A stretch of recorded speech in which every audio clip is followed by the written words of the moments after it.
Bonjour à tous, j'espère que vous allez bien. On se retrouve pour un update lecture, les livres que j'ai lus fin juin et le mois de juillet, un petit peu début août. En gros les livres de mon été quoi, vous l'avez compris. Et let's go.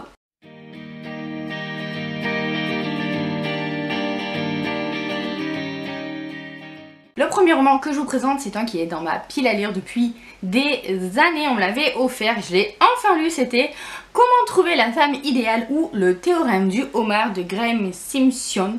Samson, I don't know. C'est un Australien, donc je ne sais pas comment ça se prononce. Ou une Australienne, je sais pas.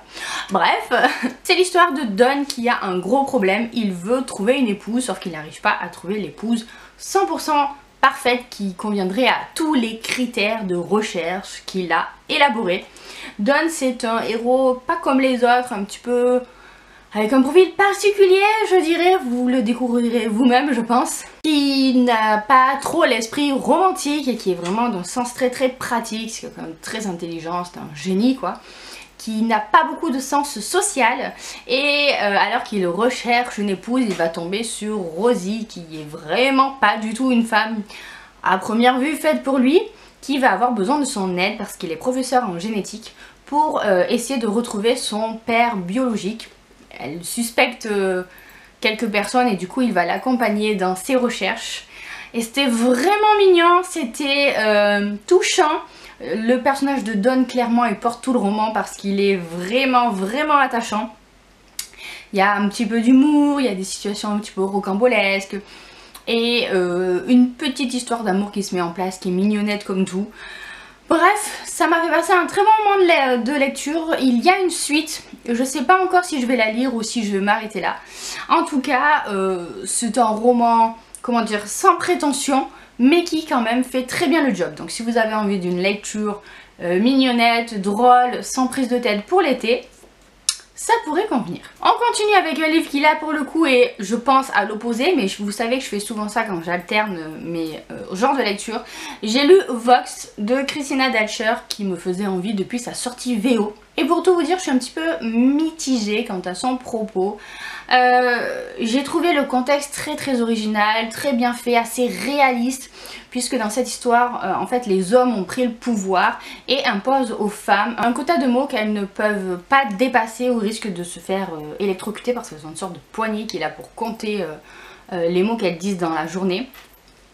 Et donc voilà, c'est vraiment un régime patriarcal absolu. Mais pour autant, quand on raconte la manière dont ça s'est fait, ça paraît assez réaliste parce que personne n'imaginait que ce parti-là politique qui avait été élu, qui était quand même assez religieux et un peu essentialiste, pourrait aller aussi loin et que les gens ne se rebelleraient pas. Vous voyez, il y a quand même cet esprit où les gens eux-mêmes sont surpris que les choses aillent si loin, mais personne ne fait rien pour arranger les choses. Et c'est ça qui rendait l'histoire assez réaliste. Après, je vous avoue que j'ai pas vraiment accroché à l'héroïne qui est une scientifique à qui on demande de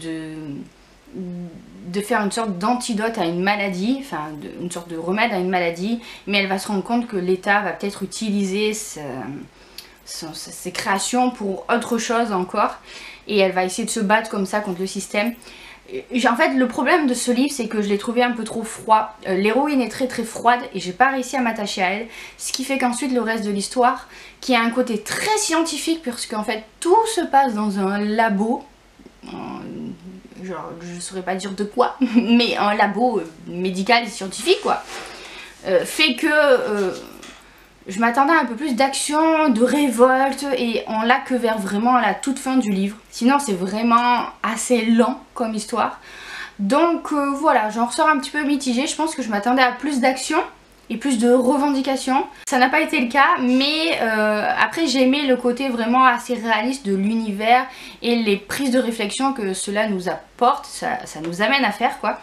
C'était intéressant, voilà. Mais tout petit peu déçu quand même. On passe à une autre déception. Là je dois avouer que pour le coup là ça m'embête vraiment parce que c'est un Virginie Grimaldi.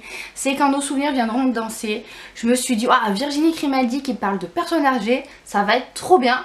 Et en fait ça l'a pas trop fait avec moi. Et je vous avoue que je pense que soit je suis passée à côté, soit ça me fait un petit peu mal au cœur de dire ça, mais soit elle est tellement pressée de sortir au moins un livre par an que celui-ci il m'a paru un petit peu bâclé. Je suis désolée si vous l'avez aimé, mais j'ai pas retrouvé la subtilité que j'avais retrouvée dans ses autres livres précédents. J'ai trouvé qu'il y avait énormément de clichés. En fait, on va suivre un groupe de personnes âgées qui habitent dans le même petit quartier, une sorte d'impasse où il y a plusieurs maisons, qui, par une décision de la mairie, va être rasée. Et ils vont faire une école à cet endroit-là. Et du coup, bah, les petits vieux, ils n'ont pas envie d'être expulsés. Et ils vont mener plein d'actions pour essayer de faire entendre leur voix. Sur le principe, c'est génial. J'ai bien aimé l'héroïne qui nous raconte son histoire. Ça, je l'ai trouvée assez attachante. Après, j'ai trouvé que vraiment, il y avait certaines choses qui étaient trop grosses, trop tirées par les cheveux. Les actions qu'ils font, c'est limite ridicule. Et ça manquait vraiment de subtilité. En fait, j'avais l'impression, en lisant ce livre, de retrouver une parodie de quand mes parents ou mes grands-parents essayent de jouer aux Jones. Vous voyez quand ils nous appellent les Jones d'ailleurs. Et que ça colle pas en fait, c'est plus ridicule qu'autre chose. Comme si quelqu'un, une personne âgée, essayait de coup se mettre à parler en verlan, etc. Il y a quelque chose qui va pas. Et alors c'est pas aussi flagrant dans le roman, mais voilà, il y a quelque chose qui était trop gros. Et qui manquait de subtilité vraiment clairement. Après, j'ai aimé quand même l'histoire de cette famille plutôt, avec ce petit secret de famille qu'on découvre au fur et à mesure que l'héroïne, comment est-ce qu'elle s'appelle déjà? Marceline nous parle de son histoire, elle nous parle du combat des personnes âgées de cette rue, mais elle nous parle aussi de sa propre famille. Et je vous avoue que j'ai préféré l'aspect familial plutôt que ce combat de personnes âgées qui m'a, moi, pas vraiment fait rire. Donc voilà, j'en ressors un petit peu déçue quand même, moi qui adore les romans de Virginie Grimaldi. Celui-ci était sympa, hein, mais sans plus. Et c'est reparti avec un nouveau grand écart dans les genres, puisqu'à la suite de ça, j'ai lu Sur ma peau de Gillian Flynn. Alors, j'avais adoré Les Apparences, qui est donc le livre qui a inspiré le film Gone Girl. Ici, c'est son premier livre, et clairement, je m'attendais pas à ce que ce soit encore plus glauque que Les Apparences, et c'est le cas, hein. J'étais vraiment mal à l'aise pendant toute ma lecture. Bon, le sujet est quand même hyper touchy, ça c'est sûr, puisque on va suivre, comment est-ce qu'elle s'appelle, Camille, une jeune journaliste qui va se rendre dans sa ville natale, parce que il y a une sorte, on sait pas trop, de tueur qui sévit et qui prend pour cible des petites filles. Donc déjà on est d'accord que le thème c'est glauque, mais Gillian Flynn elle a le chic pour créer des personnages féminins complètement barrés, mais c'est pas possible. Alors vous inquiétez pas, je vous dis rien, aucun spoiler, etc. Mais ces personnages féminins, ils sont quand même assez glaçants, très froids, très perturbés aussi. Et c'est très perturbant aussi, pour le coup. Et c'est vrai que j'ai trouvé ça à la fois génial et à la fois... c'est un roman que j'y ai pensé plusieurs jours après, vous voyez, parce que disons que la chute, enfin il n'y a pas vraiment de chute, mais en tout cas le fin mot de l'histoire on s'y attend, même si on se dit non c'est pas ça, et puis ah si c'est ça, et puis voilà on hésite, on attend de voir qui est le responsable de toutes ces atrocités. Mais même ce qui se passe dans cette ville, dans cette petite ville des États-Unis où tout le monde connaît les secrets de tout le monde et tout le monde s'en sert et personne s'entraide en fait réellement. C'est vraiment l'aspect négatif des petites villes où tout le monde est pointé du doigt et personne ne vous laisse rien passer quoi. Donc c'est une ambiance très malsaine déjà à la base. Et alors bon bah l'intrigue principale fait que des fois c'était un peu dur à digérer. Mais malgré tout ça reste un très bon thriller assez noir, hein, assez addictif, hein, avec un bon déroulement de l'intrigue j'ai trouvé. Un petit peu longué au niveau du rythme, mais avec une intrigue qui tient la route. Enfin, oui ça tient la route, on le voit venir, mais ça tient la route. Voilà, c'est pas la révélation de fou comme dans Les Apparences où tu es là et tu fais oh, mais comment ça, mais qu'est-ce donc qu'est-ce qui se passe à ce chapitre là, et après voilà vous vous laissez emporter. Là on est plus sur un truc linéaire mais qui quand même marche très bien. Donc voilà, j'ai pas autant aimé que les apparences, mais j'ai quand même passé un bon moment de lecture et je me dis que cette autrice quand même